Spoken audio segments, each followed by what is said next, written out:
Hello, everyone, and welcome to this instalment of Burridge and Tom Rambling On. My name is Tom, and as always, I am joined by my good friend Burridge. Yes, hello, that is me. I hope you're all having a wonderful day. Let's have a look at our topics today, shall we? Good winging it. In this episode, we shall be looking at EA trying to sell itself, Euro Truck updates, and Final Fantasy XVI finally having a release date. I say finally. Has it been a while? I don't know. Final Fantasy isn't it's not my bag, baby. Oh. Right, let's begin with Electronic Arts. EA is not a company I'm overly fond of. They have published some great games over the years that I have loved. However, they are known as one of the worst companies to work for. And let's be honest, much like we discussed last episode with Google killing off a lot of its tech over the years, EA is known as the Grim Reaper of the gaming industry, with such killings as Bullfrog Productions, Westwood Studios, Origin Systems, Pandemic Studios, Playfish, Black Box Games, DreamWorks Interactive, Victory Games, Mythic Entertainment, Maxis, probably quite a big one considering SimCity. EA Salt Lake, Visceral Games, another big one. Visceral's like a big name. Yeah. Out of them. A big name with more recent history. Yeah. Of course, a lot of these game companies' histories ended because of EA. Yes. In fact, all of them ended because of EA. Oh, damn it, Electronic Arts. So, one of the deals that EA is looking to sell itself, basically, and one of the deals that reportedly got furthest along was one with a company known as NBC Universal, which I had to look up a little bit here. But effectively, it's a conglomerate owned by Comcast. One of the deals would have seen Andrew Wilson, EA's CEO, stay on as CEO, but he'd now be the CEO of the new merged conglomerate. Would that just make it like a mega conglomerate? It'd still just be like another thing in Comcast's overall pile of terribleness. To be fair, Comcast would make sense for them to buy EA. It's not going to make their reputation any worse by doing it, so... Yeah. In fact, buying a company that is only as bad as EA might improve Comcast's image slightly. That's true. Because they are so terrible. So it sounds to me like EA got a little bit jealous of Activision Blizzard's acquisition and the money their head honchos are likely to make out of it. Good old platinum parachute. They've supposedly spent $5 billion on buying more studios, which, let's be honest, they'll be killing them soon. And then, of course, there's this one which we've highlighted. They have had another profitable year, probably partially due to the pandemic and lockdowns and things like that. They've probably had a pretty good year for that sort of thing. Most game companies, as far as we can tell, did pretty well with the pandemic. But even though they've hosted another profitable year, they're laying off 200 customer support staff and outsourcing to cheaper third-party vendors in India and Romania. Because Green Line got to go up. Yes. They have to make more money. More money. More money, damn it. Infinite growth in a finite market. Yeah. So if you ever have any problems with your EA games, your EA key isn't working, maybe you got to ring up. Good luck. I just say put the whole thing in the bin and forget about it. Yeah. It's the safest option with Electronic Arts. It is. The only game I've played of theirs, like in recent years, and it's not even theirs, they just publish it from a studio they own, which was the Star Wars game.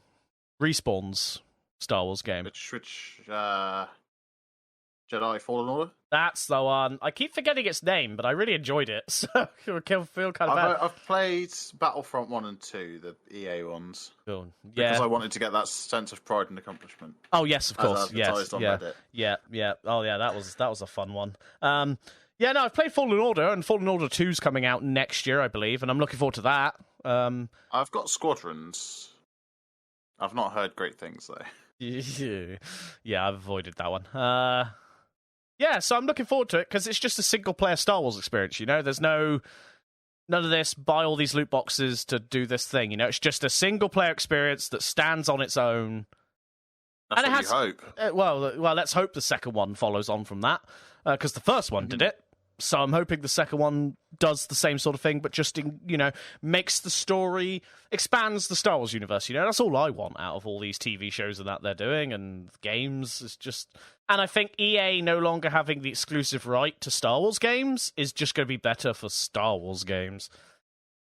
I feel like EA is going to have a little bit of a problem trying to sell themselves. Like, they're not worth as much as they could have been earlier this year, given they lost the rights to use FIFA, which is their single most valuable franchise. You've got FIFA, and it's what's it called now? It's like EA's EA Sports Ball events. I don't know. Hold on. I forgot what it is. EA Sports FC. That's right. Oh yeah. I remember when Jess turned around to me and went, "What do you reckon the new name is?" And I turned around and I said like EA's Football Stars or something. It's just like that was like ridiculously close to what it actually apparently is. FIFA have said that whatever game company they choose next, whatever game they will call FIFA will be the best football game there is. So FIFA are saying that they're better than EA. FIFA's a terrible organisation as well. I mean, to be fair, FIFA and EA... Football, I was going to say, FIFA and EA being together just sort of seemed like a perfect marriage, made really. in heaven. Yeah. Everyone says that the FIA in motorsports is corrupt. Nah. FIFA got you beat there by a long shot, son. They probably paid more money to make it more corrupt as well. Probably. Cool. Let's move on to things that aren't corrupt, but I don't know. I don't know how to segue this one. I tried. We have no segues. No. Because segues are very expensive two-wheeled transport devices. They are. True. Yeah. Speaking of transport devices, the Euro Truck Simulator 2's latest DLC has been shelved indefinitely. So it seems that we fans of Euro Truck Simulator 2 are going to have to wait a little while for a new map expansion, but it's for, I'd say, a fair enough reason in this case. So the Czechian, or Czech Republic, I'm not entirely sure which, there's so many words for Czech Republic now. Like, its official name is Czech Republic, but Czechia is also a valid term, I think. But yeah, the Czechian developers SCS Software have announced that its newest map pack, the Heart of Russia DLC, has been shelved indefinitely. Which, fair enough. It's not great optics to publish anything Russia-related at the moment, other than news. Yeah. So they have, as you can probably guess, if you have any idea about what has been going on in the last however long ago it's been since the end of February. SCS have taken this step so it is not perceived in any way as being in support or tolerance of the aggression by Russia against Ukraine directly, and also basically threatening the rest of the world to throw the teddies out the pram if things don't go their way. They're very upset over there. Very, very upset. And I find it quite funny that a load of the countries that they were threatening to not join NATO are now like, can we join NATO, please? Yeah. Russia have achieved the impossible. They got Germany to remilitarize, and they've single-handedly caused the greatest NATO expansion since the founding of NATO. Which is what they wanted to avoid. I just find it wonderful. So SCS have stated that they try to be as apolitical as possible, which makes sense. It's aside from their drivers, lorries aren't really that, or trucks as they're called elsewhere. They're not really that political. They just get things from A to B. Although I will say, a lot of lorry drivers seem to be some of the angriest blokes alive. It seems that the DLC was roughly 6 to 8 weeks from completion at the time of Russia's invasion of Ukraine, so I could have already been driving around. So that would have been back in February, right? Yeah. So if they were already doing live streams of like some areas of the map, driving around like dev live streams. So that means it would have released around April, May then originally. Yeah, around the start of May.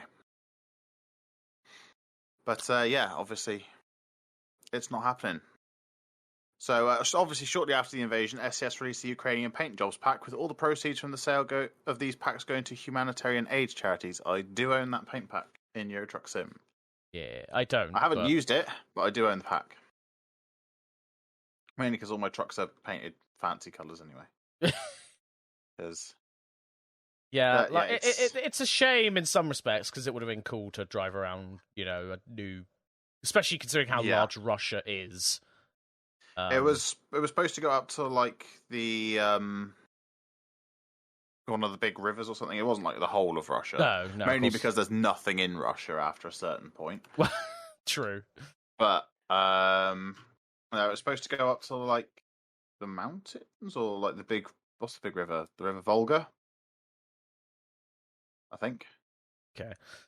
Still, would have been. It's a shame that all of this has to go on because it sounds like it would have been a pretty cool expansion. Yeah. I mean, at the end of the day, fair enough. Don't want to support those arseholes. But yeah, sad times. We do not condone the actions of Russia being stupidly aggressive. But hopefully we will see a new map pack starting to be developed soon. I'm not really sure where we can go. An Ireland one could be interesting. Ooh, yeah. There's like an Iceland like mod. Maybe they'll turn that into a map pack. Anyway, talking of nothing to do with lorries. These segues are getting worse. They are. These segues are terrible. This segue to not our sponsor. Not our sponsor. Yes, Final Fantasy XVI has a release date, sort of. Final Fantasy XVI was announced way back in September 2020 when they showed a 4-minute trailer. Since then, the news of the game went silent until recently. A new trailer has now dropped, and it shows more gameplay than before. The combat is reminiscent of Devil May Cry, which makes sense considering their battle director is the same person. Have you played Devil May Cry before? No. No? Oh, okay. Pretty good. I've heard of it. I've heard a lot about it, but yeah, they're pretty good. They got pretty good. They're known for their combat, I would say, more than anything. Yeah. It's really fun combat. So I'm looking forward to seeing that. It's a very action RPG combat. Very much looking forward to that. Has a Q2/Q3 2023 release date with a lot of outlets saying summer 2023. So I guess that falls in between sort of latter part of Q2. Yeah. Seems very different to previous titles. The combat is an improvement over Final Fantasy 15 from what I can see. The producer is the same person who is heading up Final Fantasy 14, the MMO. And he effectively saved the MMO when the initial 1.0 release was a disaster. So we'll see. This is his first time heading a Final Fantasy game, particularly a mainline one, from scratch, from the beginning. Because Final Fantasy 14 he didn't start with. He went over to and after the 1.0 release and saved it, basically. Okay, he went and fix things after the fact. Yes, he. I think he was more on the Dragon Quest side of things. Now that's a title I have heard of. So it's going to be a timed exclusive to the PS5. Sad. I wish we'd stop with these exclusives, because good luck getting one of those.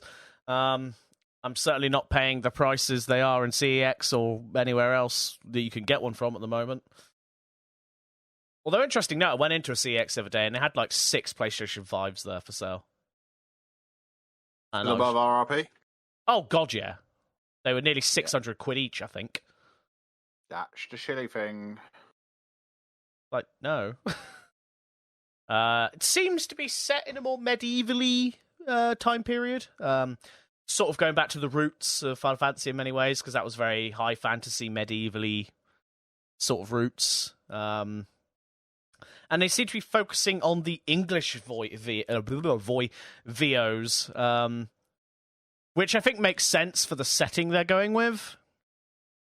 So I believe they're doing all the mocap and everything with the English actors. Yes. Rather than Japanese ones, which means the lip syncing for us in English-speaking countries primarily will probably see an improvement over like that sort of expression and what they're saying and it syncing up properly. Because normally when you get a game from Japan over here and then they change the, translate the titles, but then sometimes the expressions of the characters and the lips don't sync up to what they're saying in English because they've changed. It's just dubbed as opposed to... It's just dubbed, and they've changed the context sometimes because the context of what it says in Japanese to English doesn't make sense in translation, so they change it, and then it looks a little more naff. So I think it'll be fun from that perspective. It looks very different to other Final Fantasies, and I'm looking forward to seeing what it's going to be like as they sort of come closer to release, and you get all the YouTubers doing the gameplay trailers and gameplay streams and whatnot. Yeah. I want to... Yeah, I think it'd be a fun action RPG. I'm okay with that. Although I'm still biased towards turn-based, but, I like a good action RPG as well. He's a biased boy. I'm a biased boy.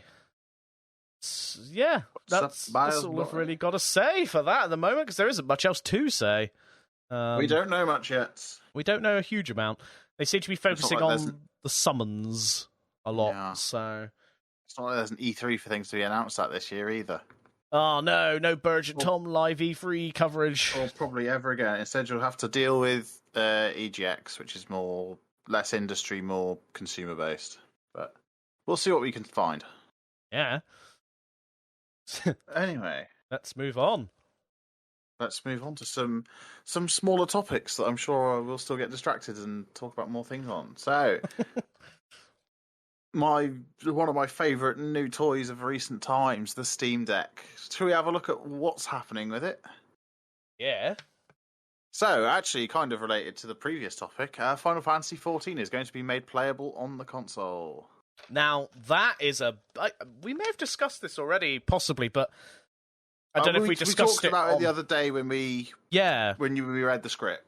That's right. I told you about what I put on it. So I'm gonna say it again here. Then that's an interesting one because to get Final Fantasy XIV running on Linux at the moment, you have to go into the INI files and change the launcher to the original launcher. Because otherwise, the new launcher doesn't load on Linux. You can't get it to load. I believe it's because the old launcher uses IE11 and the new launcher doesn't. So there's a component there that Wine can't emulate properly or something. Yeah. So you have to use the old launcher that uses IE11. However, and for those of you that aren't quite sure what I mean by IE11, I mean Internet Explorer. In my day, it was the only browser. Oh, yes. So that's interesting that's going to... Because if it's going to be playable on the console, that means it'll run on Linux. Because the only thing that stopped you from playing Final Fantasy XIV on Linux was the launcher, unless you did the changes. Yeah. My experience with Final Fantasy XIV on Linux was actually very positive. It was just that I didn't have... like I say, I had to change the launcher to make it work. Yeah. So that's interesting. It is, it's a development. I do wonder how they fixed it, whether they've either fixed compatibility for it in Wine or just they've made it auto-revert to the old launcher. Well, here's the thing. I don't know how long they're going to be able to do that for, because the old launcher is being deleted at some point. Like, it will not work. Actually, going on to Proton DB from 2 years ago, because I did a report. So, I had to make one additional step to make it work, it seems. And I had to do it every time before I played. Right. I had to change startup completed in a file config file to 0 to be able to log in and play every time, and I had to do it every time before launching. Yeah, that's a bit weird. And you had to set the browser to 1 instead of 2 in the same file, and you had to change the opening cutscene to 1. So there was some weird errors that I got, but otherwise it was perfect. Interesting. So I'd like to see how they fix that.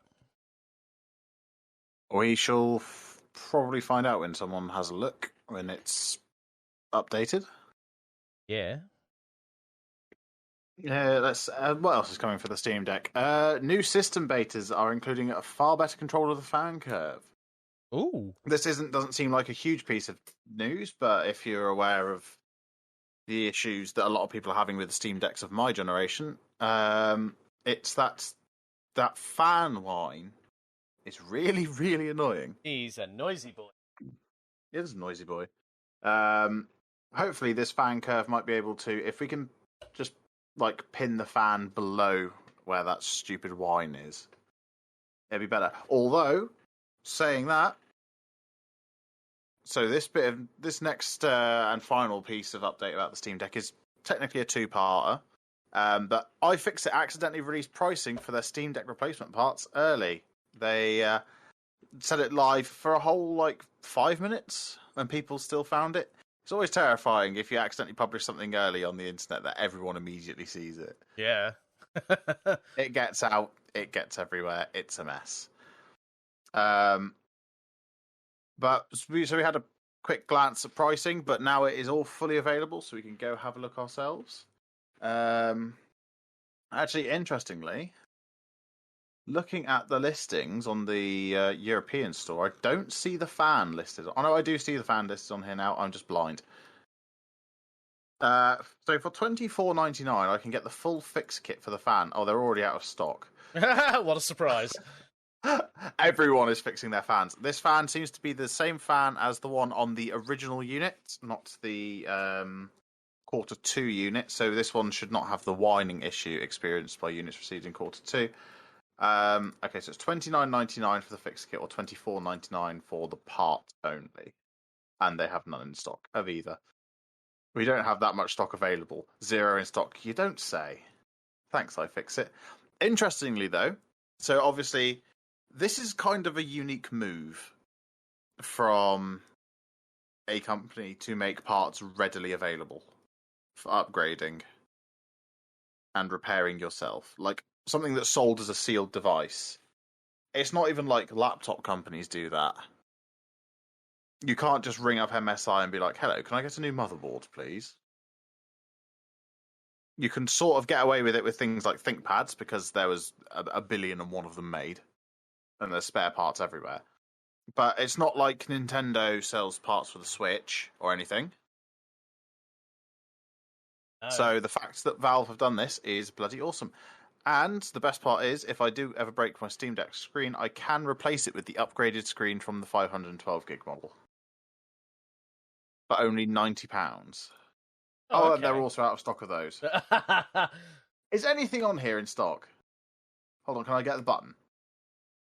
Nope, none in stock. Okay, I just don't think they have stock ready yet. You can even get the whole front and back plate replaced on here. The thumbsticks, that's going to be one of the best things to replace. Yeah.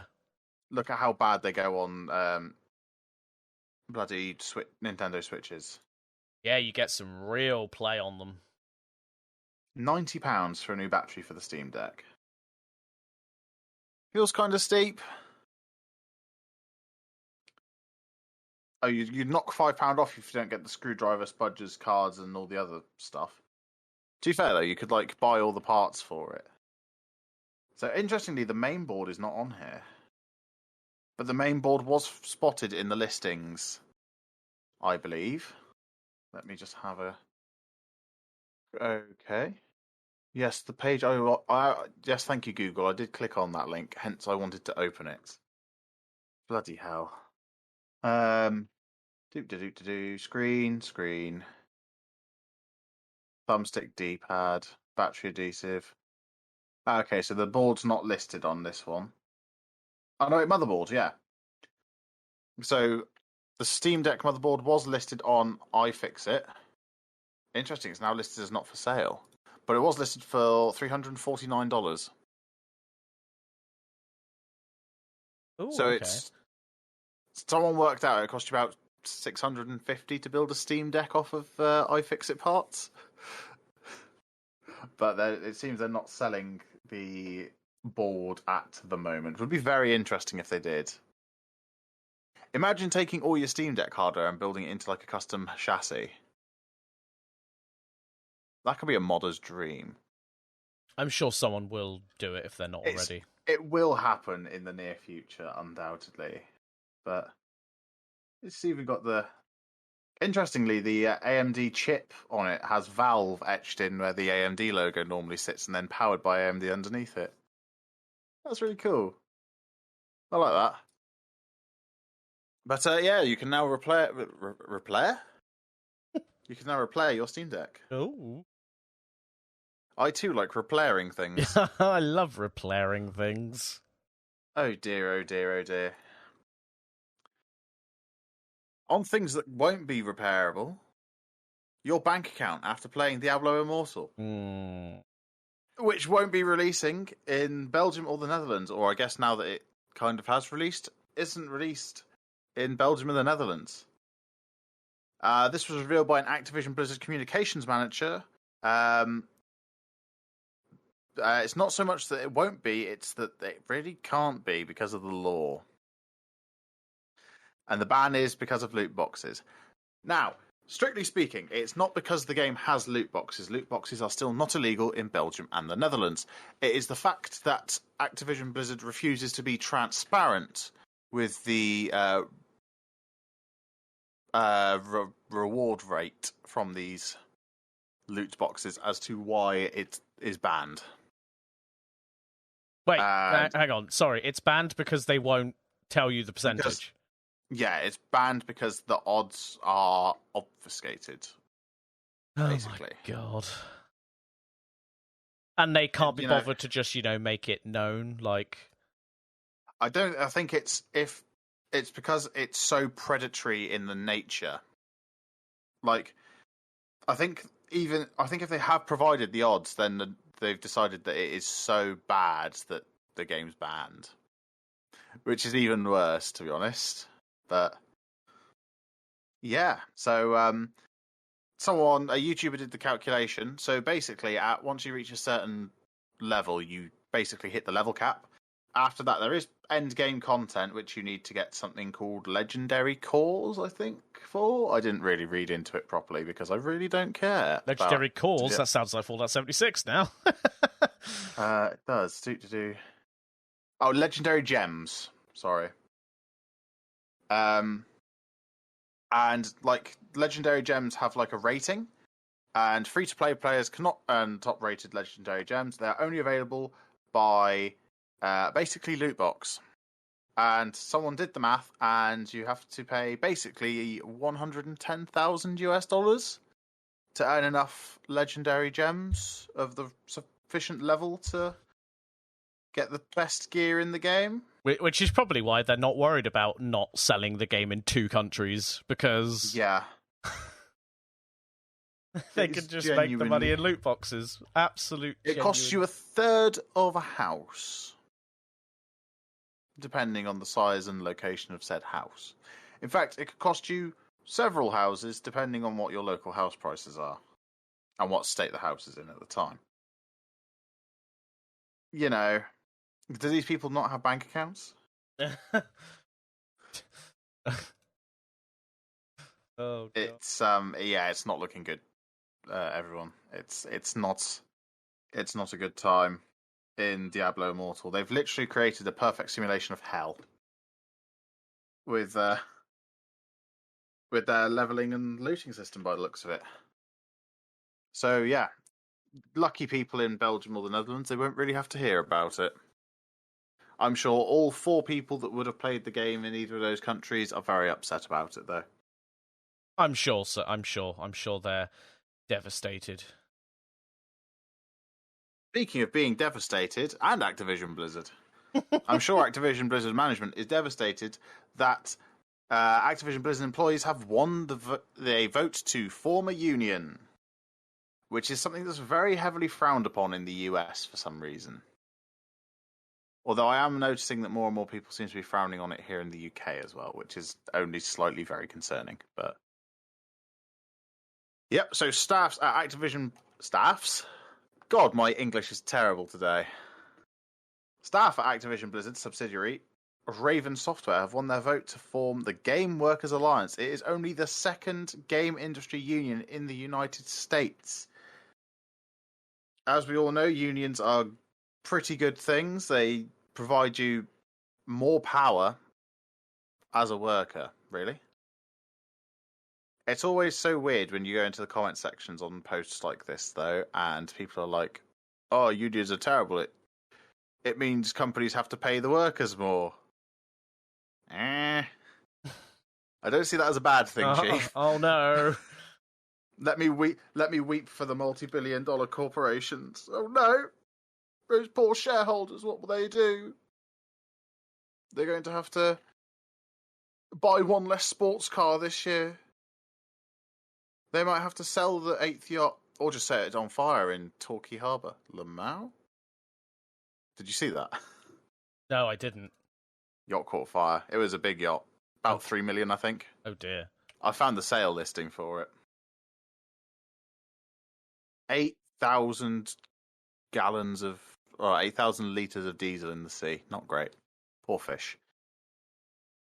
But yeah, so congratulations to the subsidiary, bloody hell, Raven Software staff. I believe it's actually their QC department that unionised. Yes, I think I remember hearing about this. Yeah, which I was surprised that any video game company still has a quality control department, given the absolute garbage spewed out by the gaming industry at the moment. Especially, Activision Blizzard company having a QC department, given the absolute mess that is Diablo Immortal. Yeah. It's kind of interesting having those two next to each other on this script here, but I didn't know they had quality staff. Well, it's certainly a surprise. Seems they do. I know EA don't. No, they definitely don't. Ubisoft don't know what the word quality means. Who does that leave? No one. The industry's a mess. Microsoft are doing okay things, but that's just for now. We'll see what they do in the future. Well, we'll see next episode, because we can talk about the Xbox Bethesda showcase next episode, because that's in 7 days from recording. Yes, 7 days from recording this. Oh, I think there's the Apple Worldwide Developer Conference in between now and then as well. Okay, cool. Next episode will just be 2 big topics. Oh, yeah, it's on Monday. Cool. We know what next episode is. Worldwide Developers Conference. Nice. Guess what I'm watching all week? Yep. Speaking of Apple, we're bringing back a section that hasn't been about in a while. What has Tom bought this week? Tom has bought AirPods 3rd generation. Kind of, I say. I say bought AirPods 3rd generation. Technically speaking, I bid on AirPods of an unknown generation in a wireless charging case. But judging from the way the case opened, it was 1st or 2nd generation. And then DPD lost them. And then I reached out to the company, and they found some AirPods that quote-unquote matched the description. And so they sent them to me, and it was 3rd gens. So I was quite happy with that. Thank you to unnamed company. I don't want to name them in case they try to be like, actually. They probably won't, but you can find out who it was when I do a write-up about it at some point. So let's talk about the interesting features of the AirPods 3rd gens. So they have a retail price of 179 Great British Pounds, which is a bit steep compared to the 2nd gens, which I think currently retail for 120. But They're not bad. They have a 6-hour playtime and 30 hours worth of charging overall in the case as well. So a total of 36 hours, if my math is not incorrect. Which is, what, a day and a half? Yeah, a day and a half. The AirPods themselves overall are more compact in design, although the case is exactly the same size. It just hinges in a different direction. Oh, really? Okay. Yeah. Yeah, so you know the AirPods 2s, it's vertical and the top opens at the narrow bit. Yeah. At the top. Yeah, this time it's sideways. That way they can still fit the same battery in there, but because the AirPods are shorter, they don't need all that length. Ah. Gotta say though, they're very nice. Very comfortable. Wireless charging as well. So now that I've been to IKEA and got some wireless charging pads, I can charge them wirelessly. Pretty good. And I will say there's something truly incredible about the way Apple pairs AirPods to iPhones. You don't have to do any faffing about. You just go to the home screen, open up the AirPods case next to it, and when prompted, press the button on the back of the case, and you're done. In fact, if I open the case now, it'll tell me the battery charge percentage of either device. It just comes up and takes up half my screen. Which is pretty useful. It only does it on the home screen, though, so if I'm in an app, it won't do it. So it doesn't interrupt me at all. It's quite smart, I'm not going to lie. Only annoying thing is, I accidentally open the case sometimes in my pocket, and then 5 minutes later I get a notification from Find My saying, you've left your iPods at wherever they were last opened. Got very confused when I accidentally opened them in my pocket while I was in the car and left them in the middle of the M5. But I have to say, my favourite feature of them, which I've seen very mixed reviews on, but I quite enjoy, is spatial audio. So Apple have basically taken like regular tracks, regular videos, whatever, and basically sort of made virtual surround with your AirPods. So like there's fixed mode, which is just, it makes the music sound bigger. It makes it sound like it's being reverberated around a room as opposed to coming from things in your ears. And then there's movement mode, where if you turn your head, it'll track your head's movement. And like, so if you turn to look to the left, you'll be able to hear the right channel a lot louder because your ear would be pointing towards the hypothetical source if you were looking at the source normally. Which is pretty cool. I will say, though, like, I didn't really experience much out of it, the spatial audio overall. The turning your head stuff was cool. And the slight variance in sound quality between the two was pretty decent as well. But I truly experienced proper 3D audio when I was watching Sarah Dietschy's review of the AirPods 3. Because she had a camera person take a phone call while she was wearing them to judge the microphone quality. And I could actually tell in the video that the phone was, like, away from the rest of the sound in the scene. I don't know what it was about it, but I could really tell. I just thought that was an interesting note. But would I say they're worth it? Not at £179. But the price I got them for? Yeah, definitely. They're not Sennheisers by any stretch of the imagination. But AirPods are sort of like the gold standard of true wireless in-ear headphones. You can get a lot of them for a lot less, like a lot of the other ones on the market. But Apple have somehow achieved great things in the package that it is. And as someone who's owned 3 sets of true wireless headphones, I'd still say the AirPods are vastly superior. Although I haven't put them up against Sennheiser Momentums yet, which seem to be pretty good as well. Oh, that could be a fun test at some point. I have to get my hands on some Sennheiser Momentums. I'm sure you'll find a way. Maybe. I'll have to sacrifice a goat or something. Rob a bank. Steal some money. All that good stuff. And Yeah. I think that's us done. This is going to be a shorter episode today. Especially when I cut out bits. Yeah. So, that means it's time for me to say this.